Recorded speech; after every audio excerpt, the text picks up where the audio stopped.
નમસ્કાર, હું પ્રાંજલિ કુલકર્ણી ગાડગીળ. એશિયાના સૌથી જૂના અખબાર મુંબઈ સમાચારના ડિજિટલ પ્લેટફોર્મ પર તમારું સ્વાગત છે. એક નજર અત્યારના મુખ્ય સમાચાર પર. બોમ્બે સ્ટોક એક્સચેન્જને મળી બોમ્બથી ઉડાવી દેવાની ધમકી. બોમ્બ સ્ક્વોડ દ્વારા તપાસમાં કાંઈ શંકાસ્પદ નથી મળ્યું, પણ તંત્ર અલર્ટ.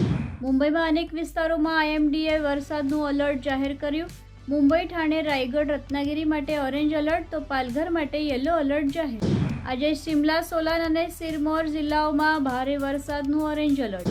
મુંબઈના બીકેસી ખાતે મુખ્યમંત્રી દેવેન્દ્ર ફડણવીસના હસ્તે ભારતમાં પ્રથમ ટેસ્લા એક્સપિરિયન્સ સેન્ટરનું ઉદ્ઘાટન કર્યું. આ પ્રસંગે પરિવહન મંત્રી પ્રતાપ સરનાઈક હાજર હતા. ગણપતિ ઉત્સવ માટે કોકણવાસીઓને રાહત. ગણેશોત્સવને લઈને પરિવહન મંત્રી પ્રતાપ સરનાઈકે જાહેરાત કરી છે કે 23 ઓગસ્ટથી 7 સપ્ટેમ્બર 2025 દરમિયાન કોકણમાં 5000 વધારાની એસટી બસ દોડાવશે. સરકારની નવી દારૂ નીતિના વિરોધમાં મહાવિકાસ આઘાડીના નેતાઓએ કર્યું વિરોધ પ્રદર્શન. વિપક્ષે વિધાનસભાની સીડીઓ પર ધરણા આપ્યા અને નારા લગાવ્યા.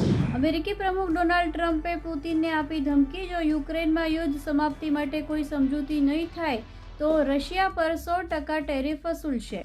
વિક્રાંતસિંહે રણવીર સિંહ સ્ટારર ડોન 3 છોડી નવા વિલન માટે શોધ શરૂ. આ હતા આજના મુખ્ય સમાચાર. વધુ સમાચારના અપડેટ્સ માટે જોતા રહો મુંબઈ સમાચારનું ડિજિટલ પ્લેટફોર્મ.